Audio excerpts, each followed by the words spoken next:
mga kapuso, may pagkambyong ginawa ang Philippine National Police. Hindi pa raw tiyak kung makakasuhan yung ilang general nila, pati ibang pulis. Kaunay po yan sa mga nawawalang mga armas na napunta o manaw sa mga rebelding NPA. Nakatutok si Ian Cruz. Ito ang ilan sa nawawalang AK-47 rifles at M16 rifles. Ayon sa CIDG, nakarating umano mga ito sa mga miyembro ng New People's Army sa Caraga Region.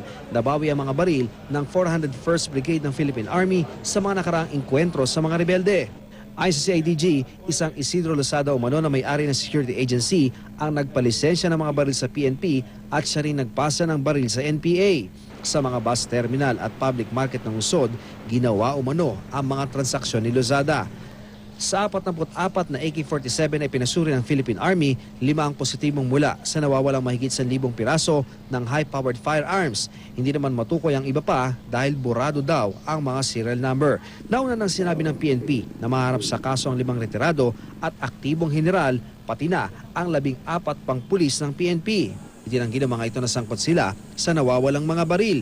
Pero kanina, mismong PNP ang kumambyo. Hindi pa raw tapos ang investigasyon at hindi tiyak kung makakasuhan nga ang mga nabanggit na general.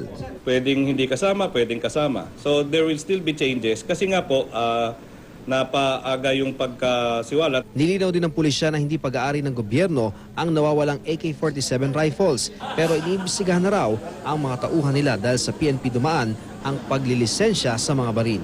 Hindi to government firearms, hindi PNP ang nagbenta ng firearms. Okay? Ang nagbenta yung supplier facilitated by the buyer. Ian Cruz, Nakatutok, 24 Oras.